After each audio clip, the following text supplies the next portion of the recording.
Talvez você esteja aterrissando agora nesse universo do registro da marca, está aí pesquisando um profissional ou empresa para te ajudar nesse serviço e está se deparando com a realidade complicada, que é, cara, tem preço para todos os gostos, é uma variação enorme de valores, você vira para cá é um valor, vira para lá é outro valor e você não sabe quem é que está certo. Calma, que é sobre isso que eu vou falar nesse vídeo.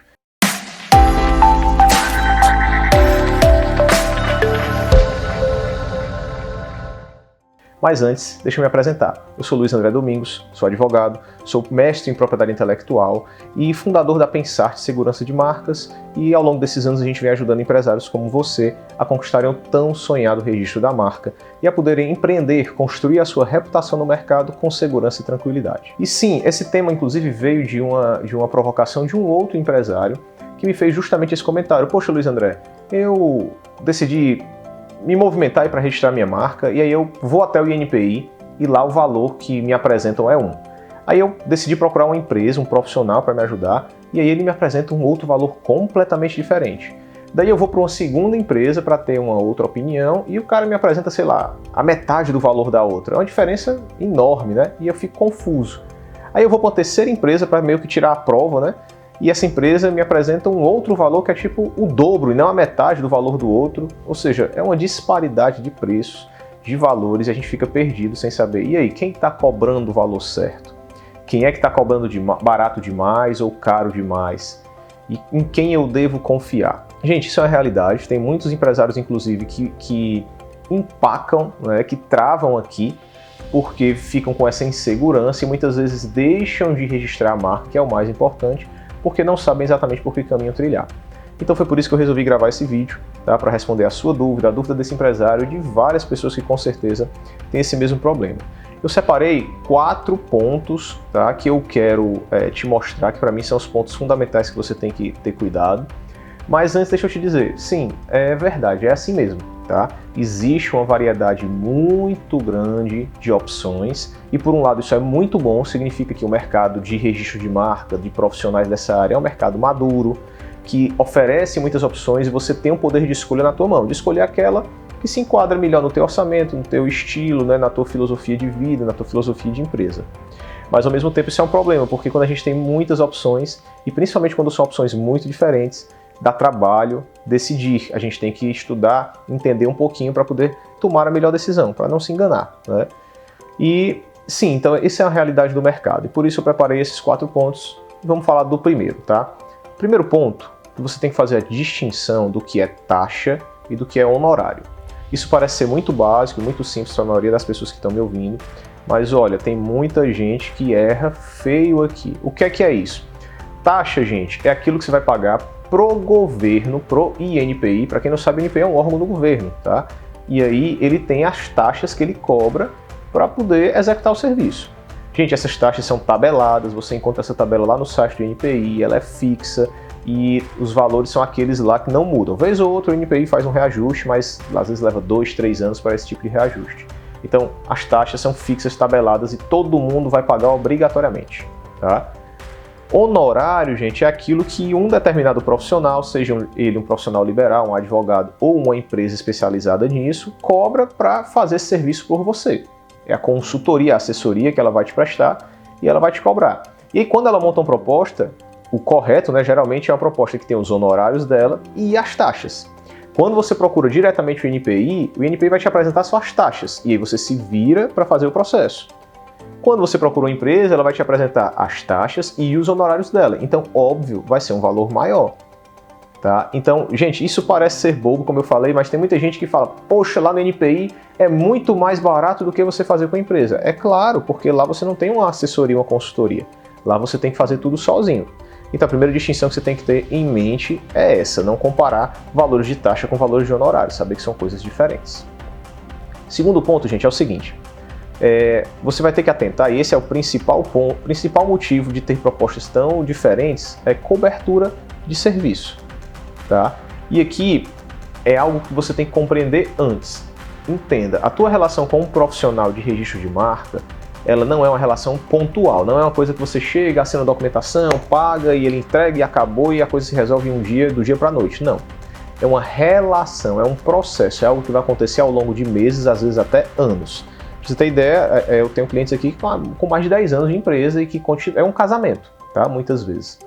Então, entenda que ao longo desse período você vai precisar dele para diversas coisas. Por exemplo, ele vai ter que analisar a tua marca, preparar o processo da entrada nele, né, fazer o protocolo, acompanhar toda a movimentação processual e te comunicar qualquer movimento lá no teu processo, analisar essa movimentação, te explicar. Se tiver que intervir, ou seja, apresentar alguma petição. Que petições é essa? Uma oposição, uma manifestação, um recurso, uma caducidade, uma nulidade, enfim. Ele vai ter que fazer isso. Às vezes você é acusado de estar copiando alguém e recebe uma notificação, ele tem que responder a notificação. Às vezes alguém está te copiando, a gente tem que notificar e até mesmo entrar na justiça. E aí, aqui vai a grande variação. Existem profissionais que vão te cobrar por cada ato realizado ao longo da tua relação com ele, separadamente. E existem profissionais que vão dizer assim, cara, meu serviço para te dar assessoria completa, incluindo tudo isso, ou pelo menos uma parte disso, é um pacote. É um valor único, fixo, geralmente maior, porque óbvio está incluindo mais coisas. Então, a primeira grande coisa é isso. Às vezes você pega uma proposta, sei lá, o cara está cobrando X e o outro metade de X, e você fica, poxa, esse cara é muito mais barato, mas na verdade ele está te cobrando só para executar aquele ato ou um conjunto de poucos atos ali no processo, enquanto aquele outro está te cobrando um pacote de serviço completo, que inclui tudo. Então, você tem que tomar esse cuidado e fazer essa verificação, colocar na balança o que é que vale a pena. Eu estou te dizendo que qual é a forma melhor de trabalho? Não. Existem vantagens e desvantagens. Por exemplo, pagar um valor maior que já está tudo incluso, tem a desvantagem que você está pagando mais, né? Mas é vantagem porque você tem uma previsibilidade, você tem uma garantia de que não vai ser surpreendido com valores ali para ser pagos de urgência, e você coloca o profissional dentro de uma cultura que é o seguinte, o que tiver de fazer, tu vai fazer. Então, quanto mais ele fizer o teu processo direitinho, menos trabalho ele vai ter e menos prejuízo ele vai ter, né? Então, ele vai estar meio que incentivado a errar pouco. Já o modelo de cobrança por cada ato, ele costuma ser mais barato no início, mas ao longo do tempo ele pode se tornar muito mais caro, porque dependendo das cobranças que vierem, vão ter cobranças surpresas que tu vai ter que pagar ali, sei lá, com o prazo vencendo, às vezes te pega no momento meio desprevenido. E o principal ponto, a principal desvantagem na minha visão é que coloca o profissional dentro de uma relação que cada vez que você tem um problema, ele tem uma oportunidade de lucrar em cima de você, tá? E aí tem gente que é ética e que faz isso de uma forma ética, mas tem gente que não, né? Então eu não gosto muito desse modelo de trabalho, eu gosto mais do modelo de pacote de serviço, tá? E aqui, gente, você vai ter que pegar o contrato, tá? Então eu não recomendo que você contrate ninguém sem um contrato e olhar, o profissional ele tem que deixar consignado, né, registrado em contrato, tudo aquilo que inclui o serviço dele, tá?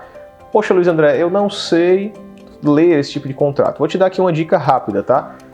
Olha lá se está escrito assim, inclui petições, seja oposições, manifestações, recursos, caducidades e nulidades, inclui notificações ou contra-notificações extrajudiciais, inclui comunicar todas as movimentações processuais, parece simples, mas tem gente que cobra até para te mandar uma carta, tá? Te entregar o certificado de registro. Poxa, Luiz André, mas não é um direito meu? Mas tem gente que cobra isso à parte. Então observa se essas coberturas estão lá previstas no teu contrato, tá? Gente, ponto número 3, né?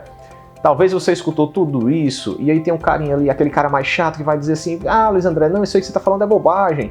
Eu conheço ali um cara que me cobra X e outro que cobra bem mais caro, e quando eu vou olhar, os dois eles cobram exatamente a mesma coisa, então isso é balela. Cara, aí entra o ponto 3 que eu vou te explicar agora, que é o seguinte, a gente está falando de serviço, tá?